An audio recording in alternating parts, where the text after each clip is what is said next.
the aggregate level of budget authority and outlays for the fiscal year 2012 as set out in the most recent budget resolution deemed by the Budget Control Act of 2011. Therefore, I raise a point of order under Section 311A-2A of the Congressional Budget Act of 1974. Madam President. Senator from California.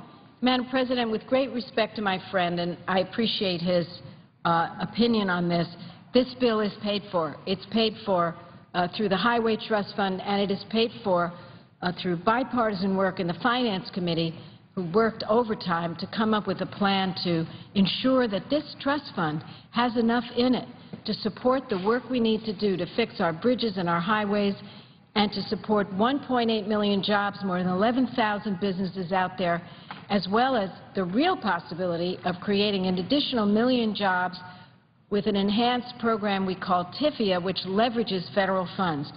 So, Madam President, with due respect, but pursuant to Section 904 of the Congressional Budget Act of 1974, the waiver provisions of applicable budget resolutions, and Section 4G3 of the Statutory Pay-As-You-Go Act of 2010, I move to waive all applicable sections of those acts and applicable budget resolutions for purposes of the pending amendment, and I ask for the yeas and nays.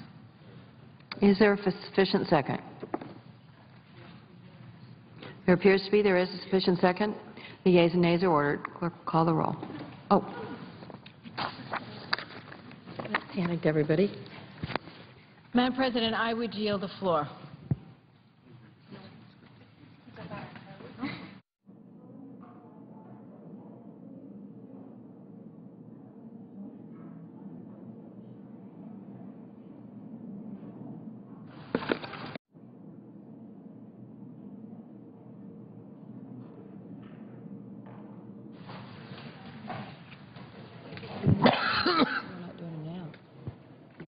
President. Senator from Hawaii. Madam President, I ask that the quorum call be rescinded. Without objection. Madam President, the amendment from the junior senator from Tennessee would lower the non-defense discretionary cap established in the Budget Control Act by $20 billion in order to offset transfers from the general fund necessary to replenish the Highway Trust Fund. This amendment, Madam President, is a clear violation of the Budget Control Act we agreed on less than a year ago. In simple terms, the amendment would impose a 4% cut to non-defense discretionary spending in order to pay for a shortfall in mandatory spending. I wish to remind my colleagues, Madam President, that discretionary spending will rise at a rate that is less than the rate of inflation over the next decade, and that's according to the CBO. Mandatory spending, on the other hand, is slated to rise at 3 times the rate of inflation.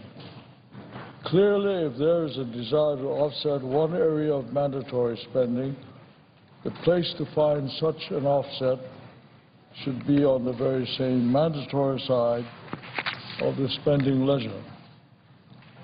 In an op-ed published in the Washington Post yesterday, Senator Corker said that finding an offset for Highway Trust Fund was a small step towards fiscal responsibility and that we should all support this amendment.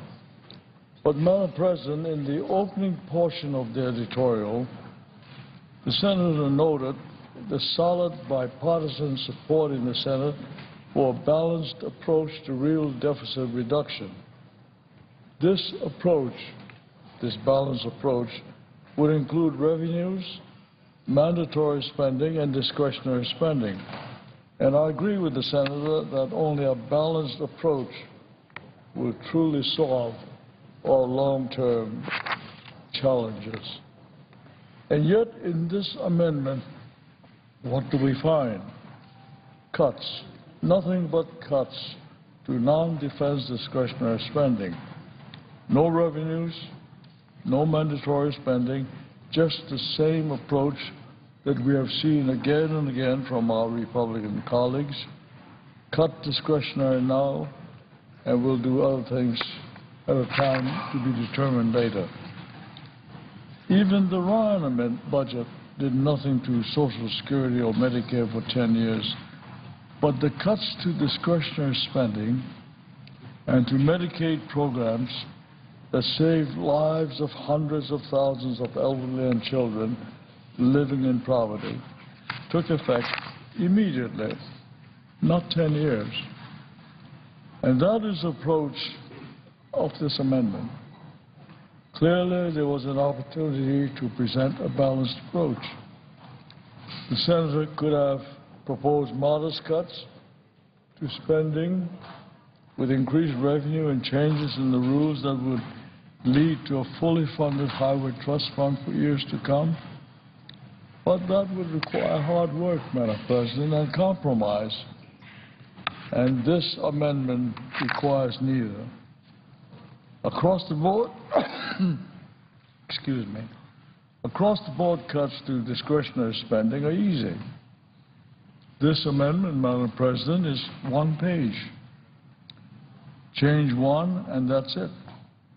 We can all go home and say what a great job we've done cutting down. But the truth of the matter is that when it comes time to implement these cuts, agencies will be forced to look at reductions in force, at deferring this desperately needed maintenance and repairs. And if you're considering upgrading your technology to better serve the American people, you can forget about it. 4% is no small matter. Coming on top of flat budgets for the past 2 years and with no increase for inflation or population growth. As with so many amendments we have seen in the past year, non-defense spending is again targeted because it is good policy, but also it's an easy policy. And as I've done on each of these past occasions, I once again urge my colleagues to reject these unreasonable and reckless cuts and to vote no on the Corker amendment. And Madam President, if I may, I'd like to speak on another amendment.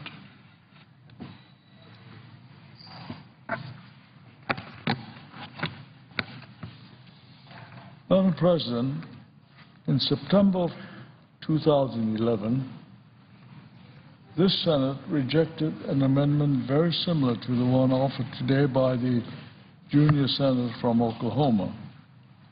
At that time, members saw this amendment as a backdoor attempt to remove more from discretionary accounts than had been agreed to the deficit budget cuts. Nothing has changed in the intervening 6 months, and we should again reject this amendment for the same reason. It violates the deficit reduction agreement reached last fall. Senator Coburn claims that the purpose of this amendment is to reduce duplicative programs.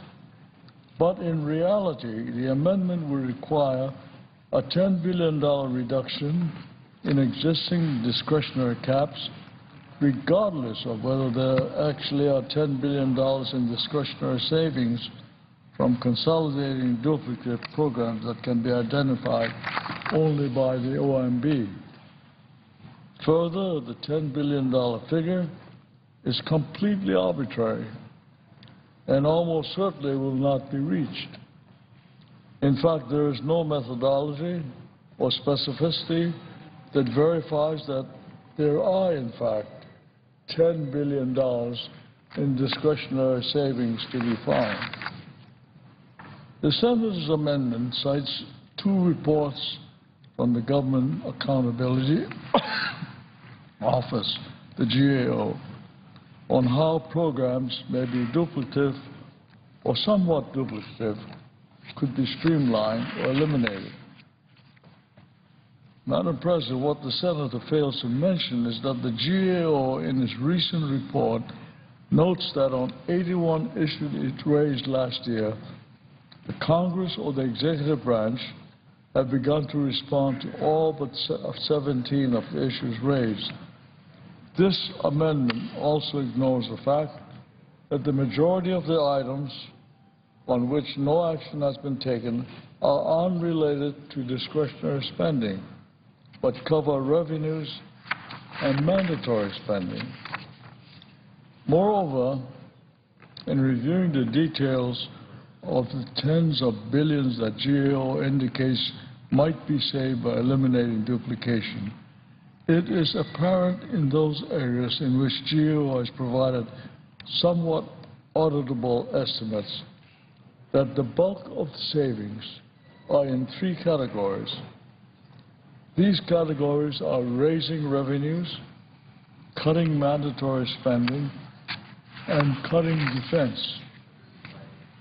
For example, 18 recommendations in 2 reports would come by cutting defense programs, including military retirement, health care, military compensation.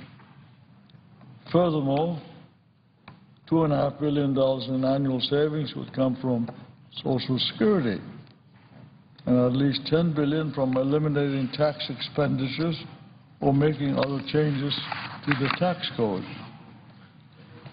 Madam President, my colleagues on the other side have not demonstrated any zeal for cutting defense or raising revenues.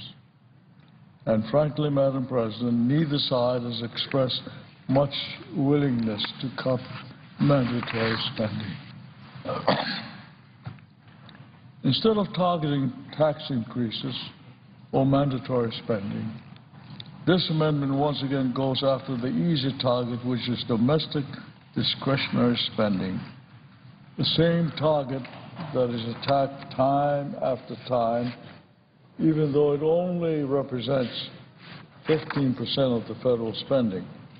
So, Madam President, we have once again an amendment offered by the senator from Oklahoma, which has become a familiar pattern in this Senate. On its face, the amendment might seem to have some value, but the details of the amendment show that the amendment is a Trojan horse, a disguise with the goal of discretionary cutting, indiscriminate cutting, discretionary spending without any real base or justification. In other words, this is simply another attempt to circumvent the deal that we reached less than a year ago on spending cuts for fiscal year 2013. Understanding that Senator Coburn doesn't believe those cuts went deep enough into discretionary spending, I and many of my colleagues that we believe that they went too far. But in the end, Madam President, a deal is a deal.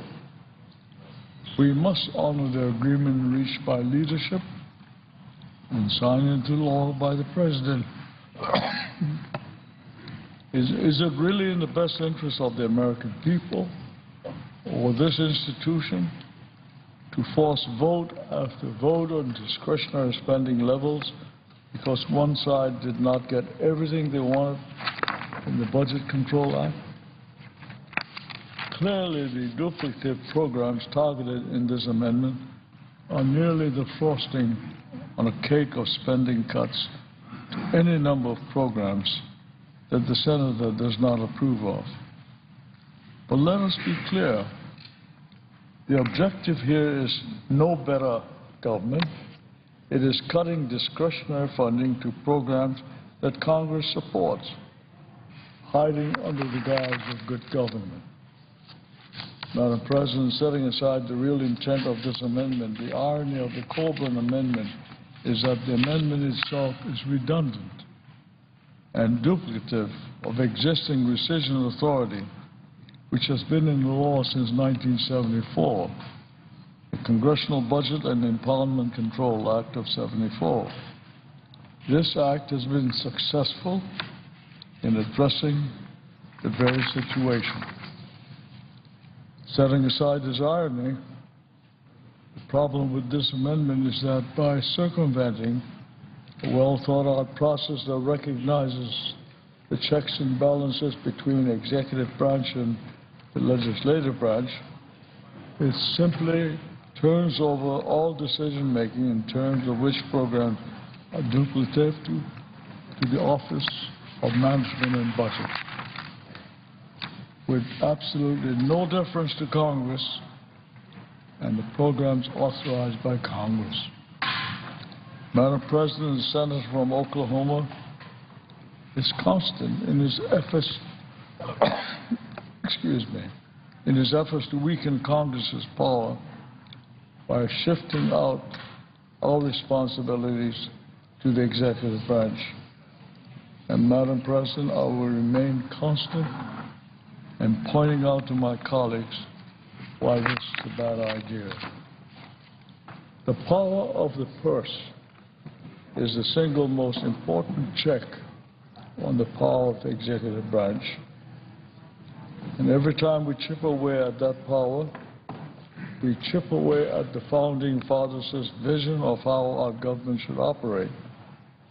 In addition, we are also dodging our accountability to the American public. The Congress should be held accountable for the tax dollars we appropriate and the tax dollars we receive. In closing, Madam President, we should reject this amendment because it makes no sense to reinvent the wheel, and in this case, an inferior one, when we are trying to address duplication in government missions. And we should reject it because it violates the spirit, if not the letter, of the Budget Control Act, which was signed into law 8 months ago. Finally, we should oppose this amendment because it fails to attack the real culprits of our economic woes: revenues and mandatory spending. And therefore, Madam President, I urge a no vote on this Coburn amendment. I yield the floor. Senator from California. Thank you so much. I ask unanimous consent that there be 2 minutes equally divided prior to each vote, that all after the first vote be 10-minute votes, that the Baucus Amendment relative to rural schools be listed as number 1825.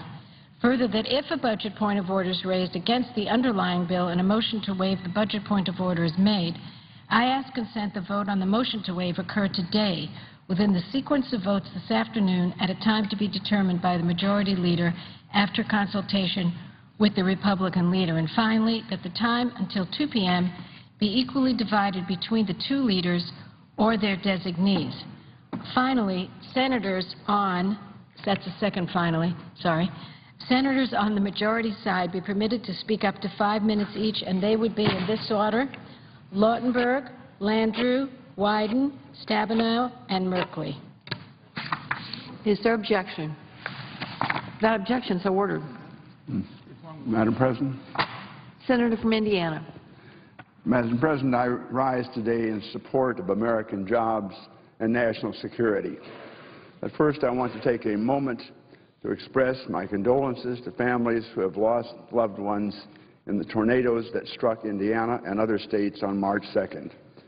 Last weekend, Senator Coates and I toured the damaged areas of southern Indiana and met with people who are dedicated to a full recovery from total devastation. I want to pay special tribute to advanced preparedness by the schools and many others that prevented even greater loss of life.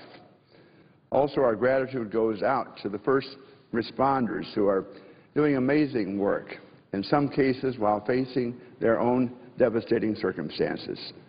I'm returning this weekend to encourage the continuing progress toward recovery, and I'm working closely with Governor Daniels and other state officials to coordinate federal assistance that is appropriate given the level of devastation.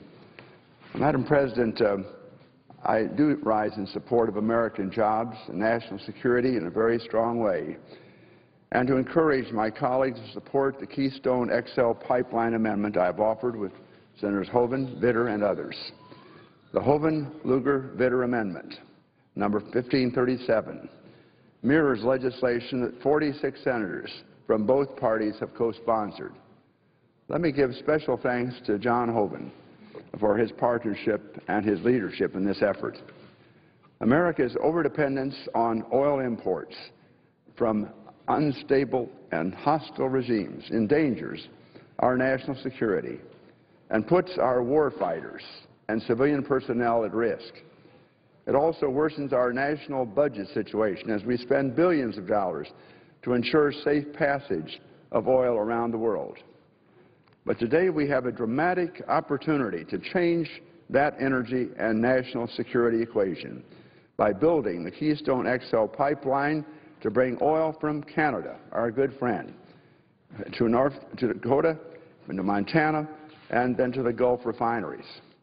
And better yet, building Keystone XL, a private sector project, will create thousands of American jobs now. Job creation is the #1 issue in our nation. The Keystone XL pipeline is the country's largest shovel-ready infrastructure project. President Obama had the opportunity to create thousands of new jobs right away, plus bolster job prospects for thousands more throughout the manufacturing supply chain, such as our Hoosier firms, Undris Hauser, Kuntz Wagner, and Caterpillar. Allowing $7 billion of private economic activity should be a no-brainer. Incredibly, even after reviewing Keystone XL for 1,217 days, and in the midst of the Iranian threats against global oil supplies and the U.S. Navy, President Obama caved to pressure from extreme environmentalists by rejecting Keystone XL, jobs, and security. The President ignored analysis from his own Department of Energy that said oil supplies coming via Keystone XL would most likely lower gas prices. President Obama's rejection of Keystone XL implicitly says that the administration prefers to send billions of dollars to unfriendly regimes rather than expanding trade with Canada. It says that Democratic leadership prefers going hand-in-hand seeking more oil from Saudi Arabia rather than taking control of our energy future. It is incomprehensible. No objective standard of U.S. national security interest could justify such a decision. I recognize that there is opposition to Keystone XL among certain segments of the environmental community, and I take those efforts and concerns seriously. That is why our legislation contains perhaps the strongest environmental and safety safeguards for a pipeline ever put into United States law. It ensures the federal government will not interfere with individual property rights or tell Nebraskans what to do in their own state. Opponents believe that by blocking the pipeline, they will stop development of the oil sands in Alberta. That is a false hope. There is no doubt that Canada will continue to develop the oil sands regardless of U.S. decision-making on Keystone XL. The government of Canada is racing ahead with plans to export crude to China. Recent high-level agreements between Canada and China demonstrate no reluctance for oil trade through the Puget Sound and across the Pacific. Others say that we should encourage alternatives to oil and greater fuel efficiency, and I agree with that. But even under the most optimistic scenarios, oil will continue to be an important part of our economy, and oil from domestic sources and reliable neighbors will be more affordable and secure than far-flung imports. Crude oil from Keystone XL will replace heavy oil imports from Venezuela and the Middle East. The less we depend on oil from adversarial and unreliable regimes, the more protection Americans will have from price spikes and shortages, and the more flexibility we will have in diplomatic and defense options in oil-rich hands. Now, let me say finally, Politico reports that President Obama is so anti-Keystone that he personally is calling senators to oppose our bill.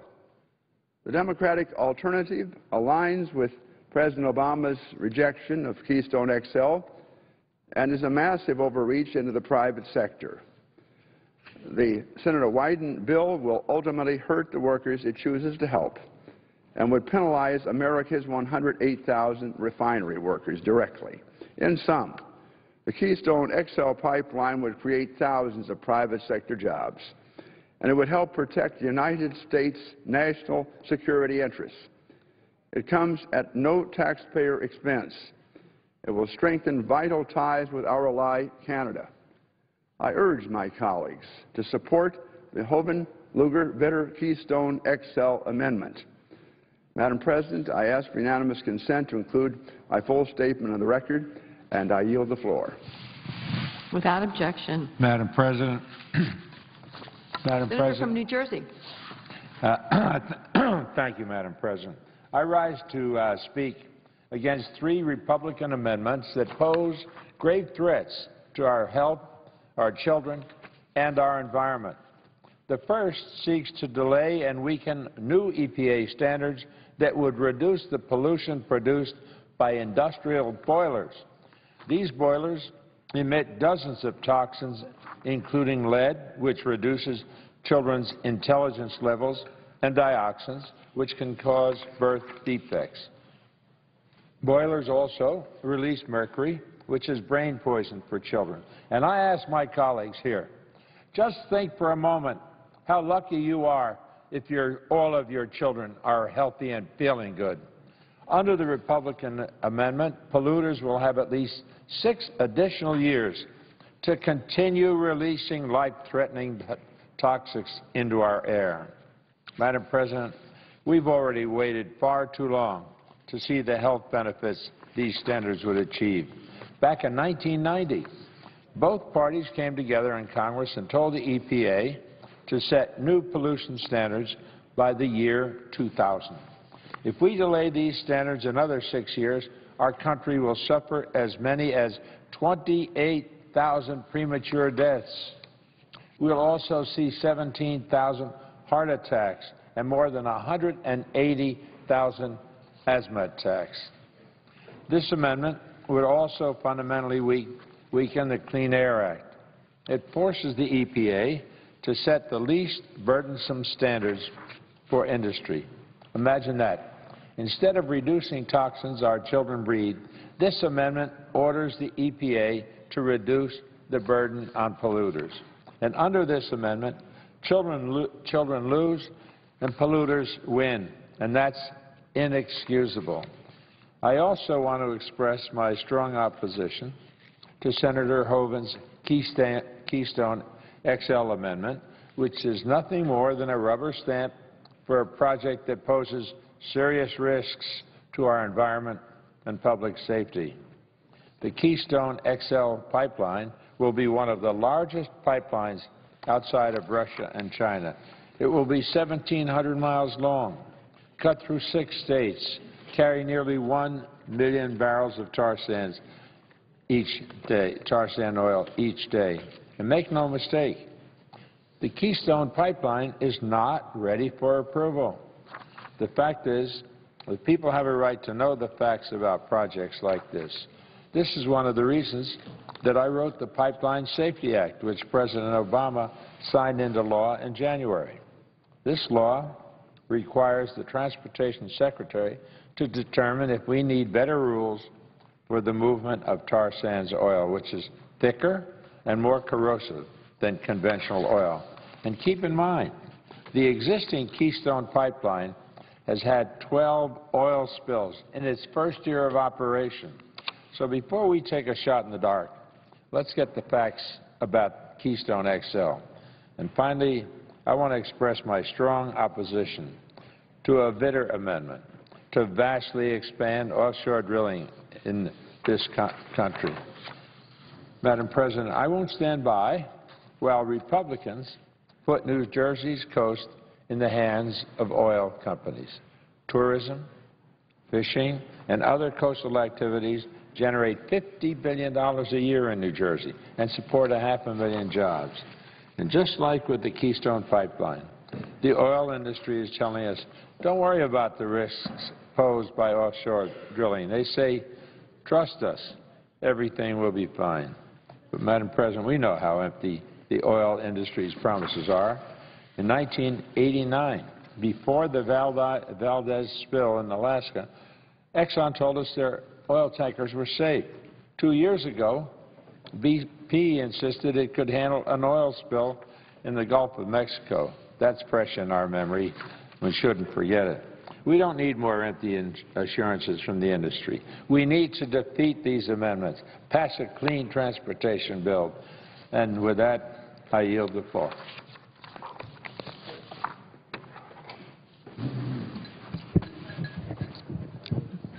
Madam President. Senator from Kansas. Madam President, I ask unanimous consent to set aside the pending amendment and call up my amendment number 1826. Is there objection? No objection, so ordered. Report. The Senator from Kansas, Mr. Roberts, proposes an amendment numbered 1826. Madam President, I ask that the reading of the amendment be dispensed with. Without objection. Madam President, I rise today to ask for support for my amendment to promote pro-growth energy and tax policy, especially consistency, for the remainder of this year. My amendment addresses a significant tax policy concern. Within the tax code, there is a long list of provisions simply known as tax extenders. Now, some might ask why I am offering an amendment on tax extenders to a bill dealing with the federal highway program. Well, in a nutshell, here's why. These provisions are used by millions of families, individuals, and business taxpayers. But these provisions expired over 2 months ago, causing utter chaos in regards to, well, really what it caused was the Lawyer CPA Full Employment Act. At present, the Senate leadership has no plans to consider these expired tax provisions. That's not right. The base of this amendment includes most but not all of the expired energy tax incentives addressed in the amendment offered by my friends on the other side of the aisle. It's your amendments. In my amendment, however, we increase these energy production incentives. With spiking gas prices hammering families and businesses, this is precisely, it seems to me, the time to have policy that will increase our supply of energy. To begin with, addressing the oil supply issues, my amendment would cut red tape and open up more federal land for oil and gas exploration and drilling. We are all painfully aware of the President's rejection of the Keystone XL pipeline application. My amendment gives our Canadian neighbors the green light to send energy our way. Let me now briefly describe the amendment. This amendment extends popular and much-needed tax relief, ranging from tax deductions for families sending kids to college to the adoption tax credit. By supporting my amendment today, we can provide much-needed tax relief and certainty to millions of families and businesses for the remainder of this year. I want to highlight this point because uncertainty in business and personal financial planning is something that I think all of us hear about daily when we come back home, or when we go back home and then come back here. Let's take a look at the deductibility of college tuition. This is a benefit for families who send their kids to college. By definition, this benefit goes to middle-income families. A lot of these folks aren't low income, so their kids don't qualify for Pell Grants, but they are not high income either. A lot of these folks are paying significant federal, state, and local taxes, and they get no help in defraying the high cost of their kids' college education. Again, this would make it consistent just for this year. This tax deduction helps families by increasing access to higher education. This deduction ran out at the end of last year, and if we don't act on this amendment, these families will continue to face a tax increase. Another very important expired provision is the deductibility of state and local sales taxes. Over 10.3 million Americans are paying more in taxes because this provision has expired. Madam President, on the business side, my amendment would address expiring business provisions, including the research and development tax credit and tax incentives for leasehold improvements and restaurant depreciation. It also extends enhanced small business expensing. Many small businesses use this benefit to buy equipment on an efficient after-tax basis. It is good for small business. It is good for small business workers. It is good for our nation's economic growth. The amendment closes a tax loophole that includes that ensures that taxpayers claiming the refundable child tax credit provide proper identification on their tax returns. Finally, this amendment includes a special deficit reduction trust fund. The trust fund would contain the savings from the energy production incentives, the refundable child tax credit provision, and an extension of the existing federal employee pay freeze. In summary, this amendment does not add to the deficit, It contains robust energy production incentives and restores expired individual and business tax relief provisions.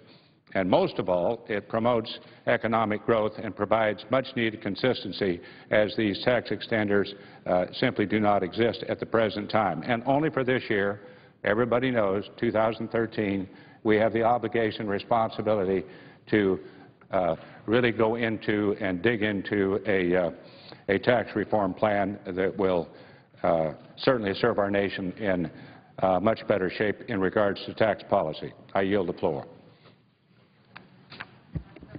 Senator from Louisiana. Thank you, Madam President. Let me begin by thanking the almost 15 members of this body who have been working on this very important piece of legislation for almost 2 years since the Deepwater Horizon tragedy. I really particularly want to thank Senator Shelby, who has been the lead on the Republican side for co-sponsoring this important and significant environmental and economic recovery of the Gulf Coast. We could not have done it without Senator Vitter and Senator Sessions, who were on the authorizing committee where this bill came out with almost unanimous support. I think we didn't get 2 votes in the committee. Everyone else, Republican and Democrat, was supportive. I particularly want to thank Senator Whitehouse, who led the effort on the Democratic side as we have shaped, with this help for the Gulf Coast, which is represented in this bill, a way to invest in our oceans by smartly using some of the interest earnings. And of course, we would not be here on the floor without the extraordinary leadership of Senator Boxer from California, whose coast gets virtually no benefit from the Restore Act as it was originally introduced, but was willing to step up because she knows how important the Gulf Coast is to the United States of America. Let me first remind people what this accident looked like. It's been 2 years, but we remember the horror that we saw on our television for months about the largest environmental accident in the history of our country. 5 million barrels of oil spilled along the coast of Louisiana, Mississippi, Alabama, and seeped onto the coast of Florida and had economic damage in Texas. Let me tell you that 600 miles of the Gulf coastline were oiled. 86,000 square miles of waters were closed to fishing, causing a $2.5 billion loss to the fishing industry, and we still have concerns about what that industry will look like. The U.S. Travel Association estimated a $23 billion impact to tourism across the Gulf Coast. So although Texas did not technically get any oil, they had an impact along their coast with a tourism decline. Madam President, every commission, independent commission, Secretary of the Navy Commission, the President's Commission, the independent commissions have all advocated that the proper response of the federal government is not to take this penalty money and stuff it in the general treasury, but rather to take a significant portion, our bill says 80%, and send it back to the Gulf Coast, where our people have great needs, both economically and environmentally. This is the time to act. Louisiana has lost 1,900 square miles since 1930. Madam President, if we were a state, we would now have 49. If we were the size of Rhode Island, we're not, we're bigger, but if we were, we wouldn't have 50 states anymore. We'd only have 49. because as a senator from California knows, we've already lost the size of Rhode Island. This is a national tragedy, not just for the 4 million people, 4.5 that live in our state, but can I put into the record for the few minutes that I have left that we contribute $3 trillion to the national economy every year. The Gulf Coast states represent 17% of the GDP. Nearly 50% of the oil and gas that we consume every day in states all over this country come from the Gulf Coast. And we contribute $8 to $10 billion directly every year. Madam President, all we're asking in the Restore Act, and let's put that up here, the Restore Act for these states, is to fund direct 80% of the penalty money that BP is going to pay. Taxpayers aren't paying this. This doesn't come out of any program, doesn't not come out of any education program, any other program. It's going to be paid for by BP. Let's do justice to the Gulf Coast, America's energy coast, and, might I say, the coast that produces the most vibrant fisheries, the coast that supports proudly ecotourism, the coast that revels in clean beaches. And I ask for 30 seconds more just to wrap up. 30 seconds. And please give us the resources that we need to restore this great coast. And again, I want to just thank Senator Baucus and Senator Bingaman, who have joined now as supporters of this, because we have added a portion to fund, just for 2 years, the Land and Water Conservation Fund for the entire country. So we will be sending money to the Gulf Coast, creating an Oceans Trust Fund, and fully funding the land and water for 2 years. I think it's a balanced bill, it's a fair bill, and Madam President, thank you so much. And again, to the chairman of the committee, I can't tell you how much, Senator Boxer, we appreciate your extraordinary leadership. Madam President, Senator from California. I would just ask for 30 seconds before we turn to Senator Vitter. I want to just say to the senator from Louisiana and her colleague, Senator Vitter, what an honor it has been for me to work with you on this. Senator Landrieu, you are the most passionate person I've ever met when it comes to fighting for your state. And what your state went through was nothing short of a disaster. It was a disaster manyfold. I was there. I saw it. Senator Vitter on the committee was eloquent in pointing out the problems. Senator Sessions worked hard on the committee as well. And every Democrat supported you in this. I would only say to my colleagues who may be watching this debate, please vote yes. We need 60 votes for this. This is going to take funding from BP directly to fix up the areas that they wrecked. It is not costing the taxpayers any money, and because of the negotiations, every state will now benefit if it has a coastline. So I was honored to do it. I was excited we got this out of our committee. But, you know, we don't have forever. We've got to take care of this today. Vote aye. This is bipartisan. Thank you. I yield the floor. Madam President. Senator from Louisiana. Madam President, I certainly want to join with my two colleagues and others in strong and passionate support of the Restore Act amendment. And as has been mentioned, that will be an upcoming vote, the fifth vote in line once we start voting in very, very shortly. This approach, dedicating 80% of the Clean Water Act funds just from the BP disaster to Gulf Coast restoration, is widely supported and on a bipartisan basis. The Obama administration strongly supports it. Outside groups who have looked at the devastation in the Gulf, outside groups strongly support it, all across the spectrum. This has been a concept that's been building for months, and there is strong and widespread support for this 80% dedication. That's reflected in the fact that it is a bipartisan push, a bipartisan bill, and now a bipartisan floor amendment, this Restore amendment. As Mary Landrieu and Senator Boxer mentioned, it had almost unanimous support coming out of our Environment and Public Works Committee.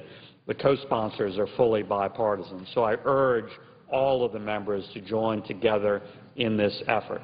This is completely deficit neutral. We have an offset built into the bill such that this bill does not increase the deficit in any way, shape, or form. And let me point out, the money that we're using, as has been said, wouldn't exist but for the BP disaster. There are fines paid by BP and others. So that money didn't exist before the disaster, and yet still we offset that full amount with an offset. So really, in essence, we're lowering the deficit compared to what it would have been but for the disaster and before that revenue created only by the disaster. And in addition, built into the bill in this latest version is significant funding for the Land and Water Conservation Fund, which has significant bipartisan support in the Senate. Again, all of that is fully offset. So we're not increasing the deficit in any way, shape, or form. This is an offset that has been approved and used before, again, on a bipartisan basis. One of those previous votes using this same offset passed 98-0, in fact. So I urge all of the members of the Senate, Democrats and Republicans, to come together and please do the Gulf Coast right, do the nation right in terms of this vitally important effort. Thank you, Madam President. I yield the floor. Madam President. Senator from Oregon.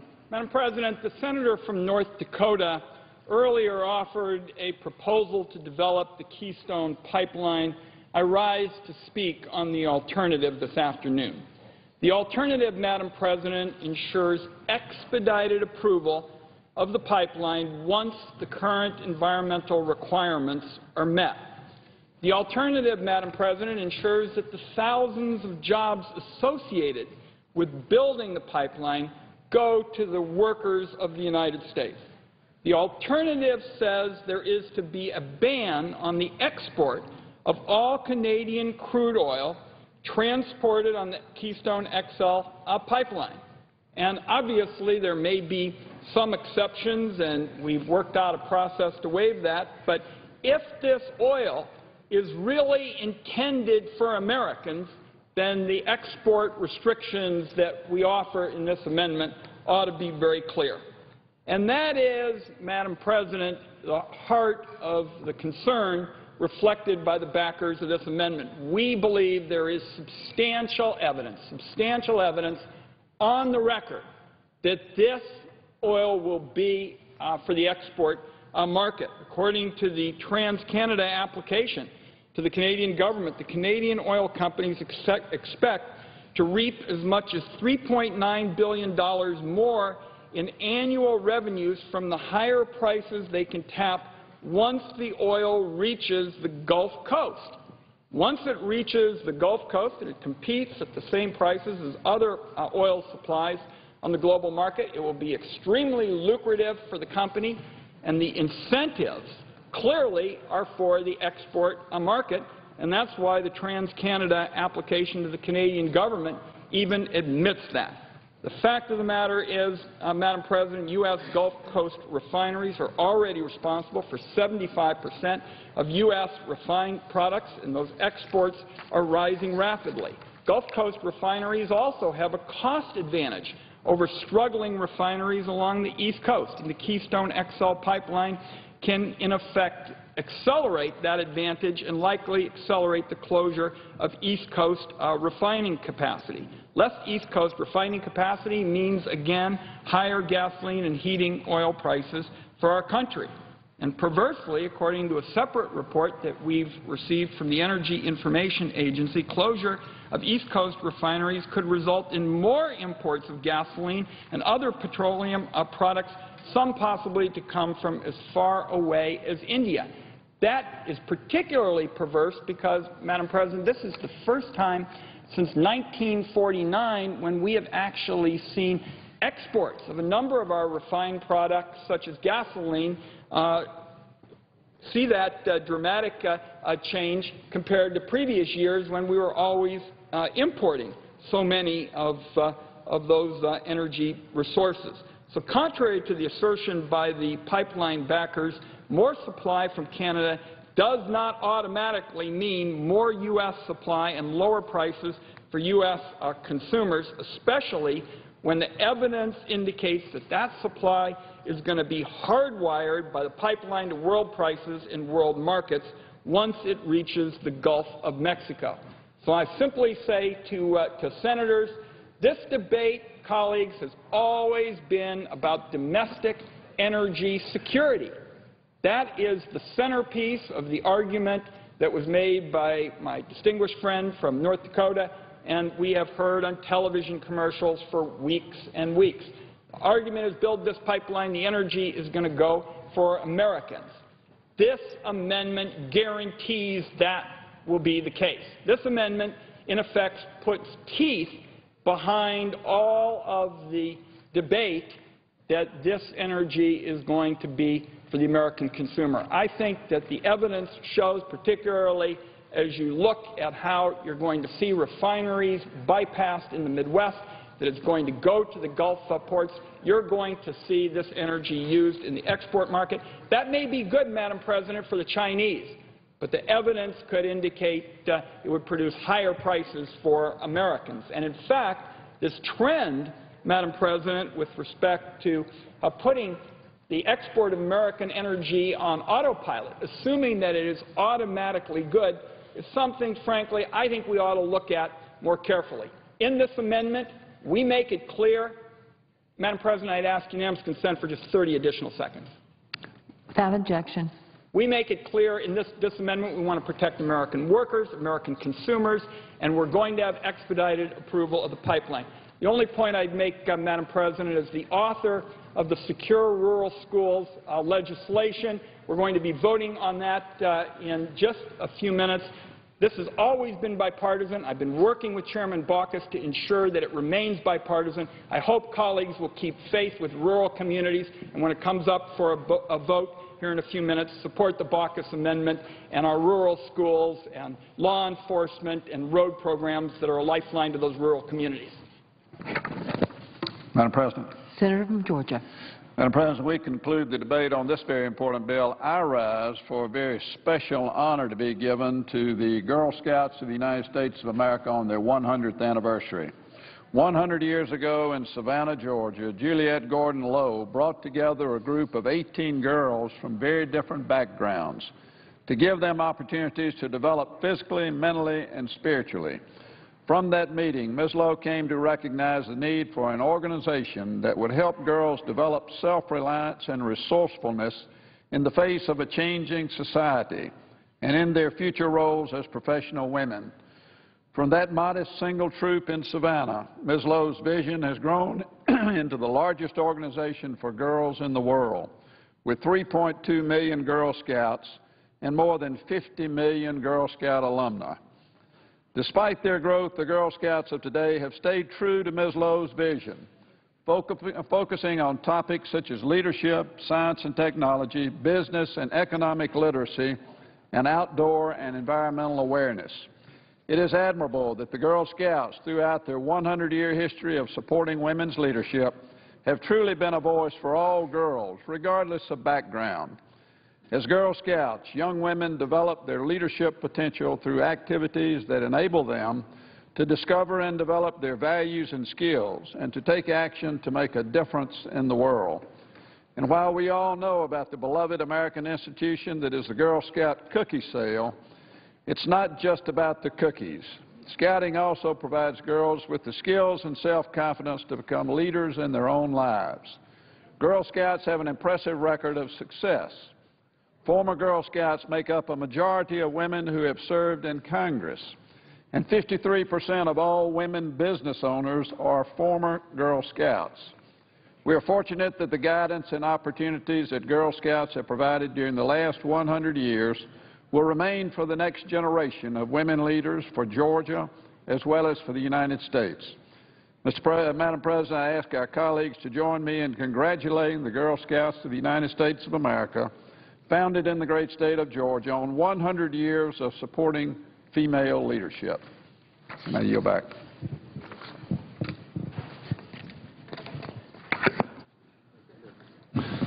Madam President. Senator from Oregon. Thank you, Madam President. I rise to address the Baucus Amendment that maintains the core federal commitment to our timber counties through the Secure Rural Schools and the payment in lieu of taxes programs. Let me give you a sense of what this is all about. This is equivalent to a farmer who is told by the federal government, we have a new set of rules and you can't grow crops on your farm any longer, but we are going to substitute payments that you would otherwise receive. Well, the farmer doesn't like it. He'd rather grow crops, but what can he do? Then along comes the government a few years later and says, you know what? You can't grow crops and you're not going to get compensated for our rules that tell you can't grow crops. And, of course, that's outrageous. That's like a taking of property. And yet that is exactly the situation that exists for our timber counties in terms of the lands affected by the Secure Rural Schools program. The timber harvest cannot proceed in its original method, and the compensation is not guaranteed to be in place. So we have to fix that. We have to make sure the federal government abides by the deals that it has struck. Now, this deal is essential to rural timber counties throughout our nation. It's essential to so many counties in Oregon. You know, 5 years ago, when my colleague, Senator Wyden, was working to make sure that this commitment was upheld, I was in the role of Speaker. And in that role, I organized a delegation of Democrats and Republicans to go out and talk with our county leaders. And there was such mystification about the fact that the federal government wasn't going to stand by the deal that it struck. Well, today, through the amendment that Senator Baucus and Senator Wyden and others have been working to put forward, we have the chance to make sure that the word of the federal government is good. That's why we need to pass this amendment. I would like to tell you that we were going to put forward an amendment that secured the word of the government for a good long time to come. Unfortunately, it's only a minimalist, one-year agreement, but that's what we have before us, and that's what we must do. Thank you, Madam President.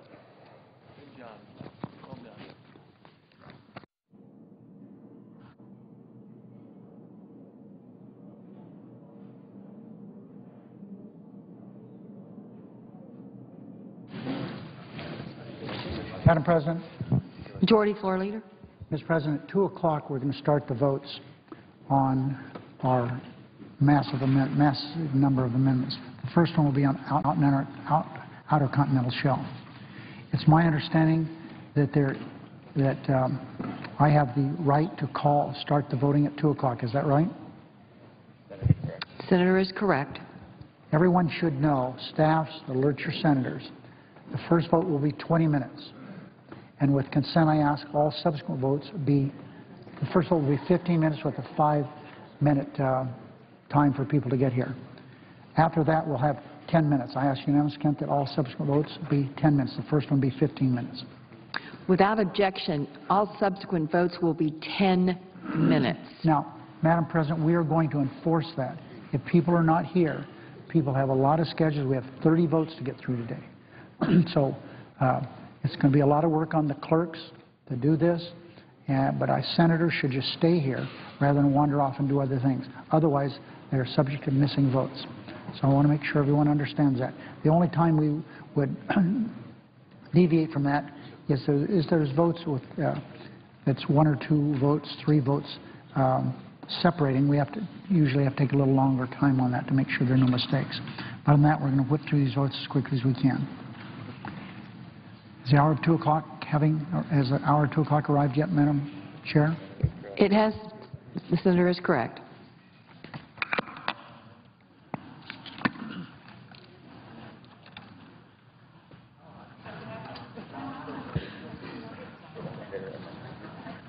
There will now be 2 minutes of debate equally divided on the Vitter amendment.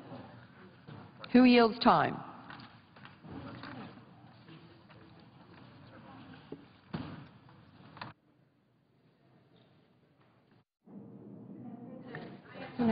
That my minute be following Senator Vitter's.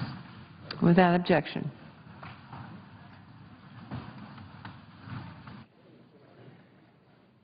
Are we counting them?